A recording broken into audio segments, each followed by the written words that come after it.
Hi everyone! The spooky season is upon us once again, and it's time for another obscure puppet show in the vein of horror. In this case, children's horror.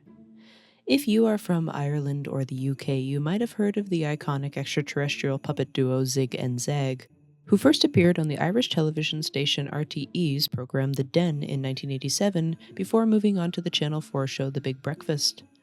Or you might also know the more human puppet duo Podge and Rodge, who also made their debut on The Den before moving on to star in various programs. Or you might have heard of the cult classic The Bronx Bunny Show, an adult talk show featuring the puppets Bronx Bunny and Teddy T interviewing a series of human guests.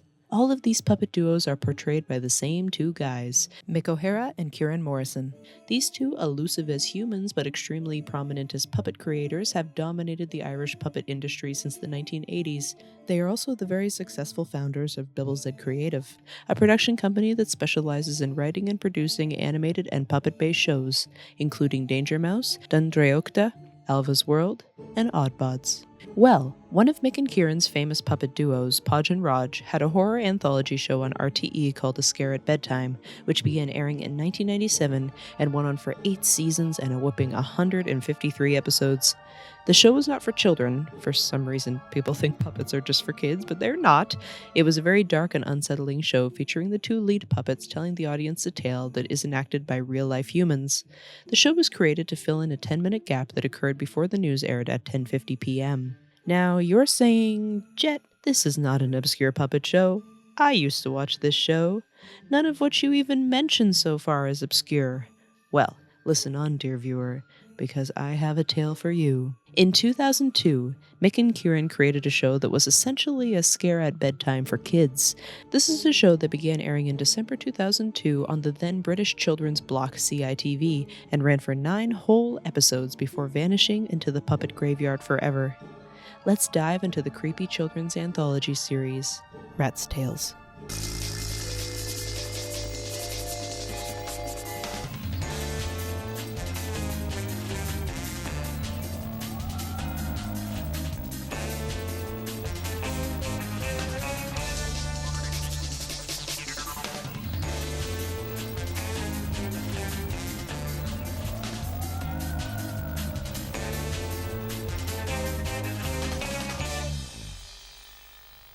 In an abandoned cruise boat resting in a junkyard, a crew of rats live.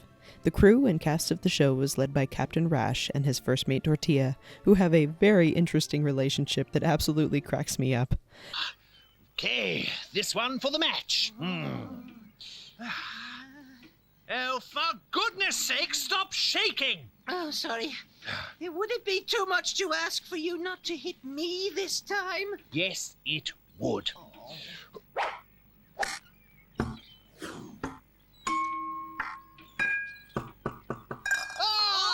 That is good, huh? Who's the daddy, eh? You the daddy, huh? Yes. Right, time for another round. There are many other rats that pad out the ship's crew, including Maurice the cook and the trio Booger, Snot, and Sneeze, as well as many other miscellaneous rats. In each episode, after a brief conflict or event pertaining to the rats to get a little character development going, which is always a joy with the hilarious dynamics between Rash and Tortilla, the rest of the crew uncover a random item from the outside world and present it to Rash.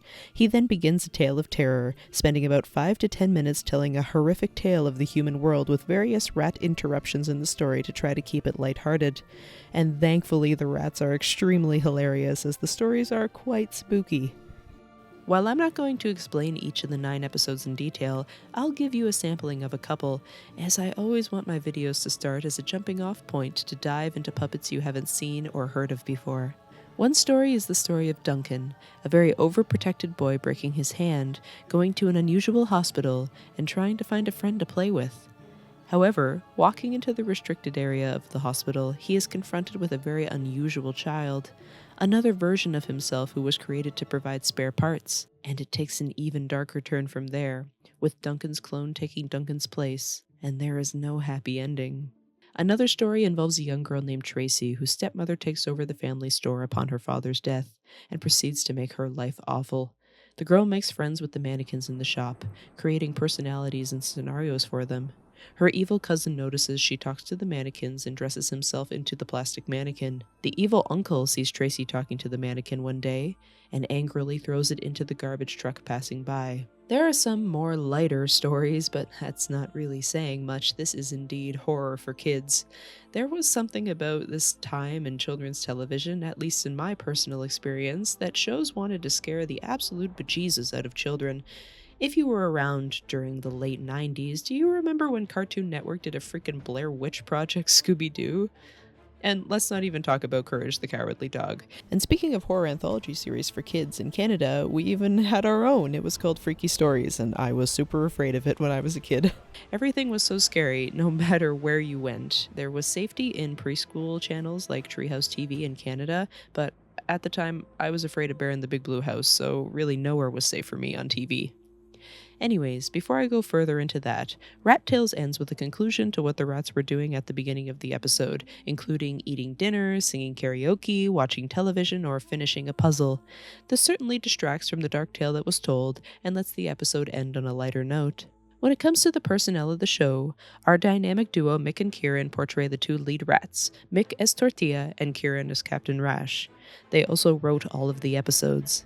The rest of the main cast includes Peter Vamos, a Canadian-born Irish-based actor and radio presenter who plays Sneeze, while Michael Murphy, whose name I really enjoy saying, a very prominent Irish actor and director, portrays Booger.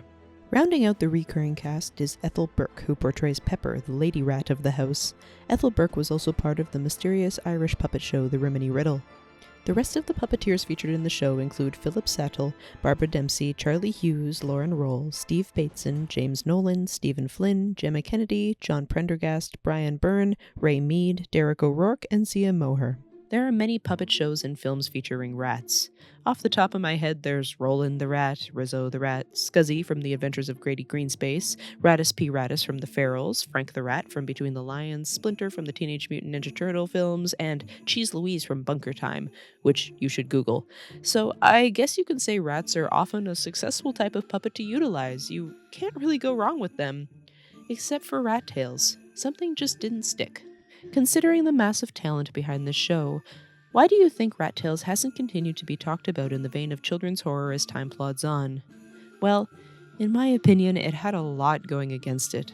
Rat Tales began airing on December 23, 2002, which, I don't know about you, but the only scary thing I want to watch on December 23rd is The Nightmare Before Christmas. This show would have fared much better if it had made its debut in September or October, but I know having that sort of control is absolutely impossible. Secondly, this show aired at 4 p.m. on CITV, which was then a children's programming block on the British station ITV aimed at children aged 6 to 12, but later it became its own channel. That would normally be the perfect time for children to watch after coming home from school, but due to it being winter break, this was not the case. Additionally, there was the stop-motion animation hybrid show Grizzly Tales for Gruesome Kids, whose third season was airing at the exact same time as Rat Tales. Like, literally, it aired at 3:45 and Rat Tales aired at 4. There's even a promo for both shows that aired on CITV on Boxing Day 2002. Unwrap Boxing Day fun on CITV with Grizzly Tales, brand new Rat's Tales, Double Digimon, Garfield and Friends. All lined up for you this Boxing Day. Only on CITV. You can argue that one is real life and one is animation, one has puppets and one stop motion, but they're still very similar. Two horror anthology shows for kids during the holiday season, with both shows airing one right after the other? No wonder one of them didn't make it. But how sad it is. There just wasn't room for the two of them on CITV. In all honesty, I would have preferred Rat Tales. The host of Grizzly Tales for Gruesome Kids scared the daylights out of me. After Rat's Tales, Tortilla and Captain Rash's puppets were reused for a recurring segment on The Saturday Show, a children's program on BBC One in 2004. The segment was called The Raffia, and it starred rats that lived below the studio in a Sopranos-like parody. I am thankful we got more of the rat duo, although not exactly the same as Rash and Tortilla. But when it comes to Mick and Ciaran's duos, Captain Rash and Tortilla should be right up there with Zig and Zag, Podge and Rodge, and Bronx Bunny and Teddy T. So in conclusion, Rat Tales had everything going against it as it began its life, and that caused it to be cut short. However, thanks to Mick and Ciaran for uploading all the episodes onto their YouTube channel, the show will live on. The show is a perfect show to put on during the spooky season. It's good for those who want a slight spook, but nothing too major. This anthology is one of the most underrated pieces of obscure puppet media.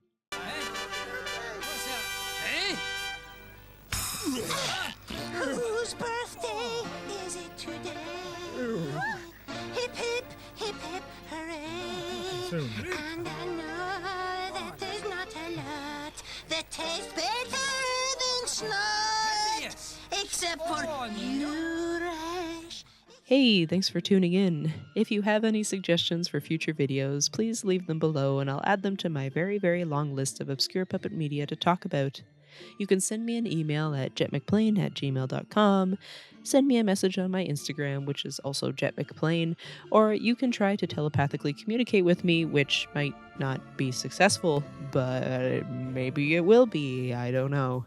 Remember, I appreciate each and every one of you. Every time you leave a like, a comment, or subscribe, it really motivates me to keep making these little videos for you to learn about puppets and puppetry that isn't quite mainstream.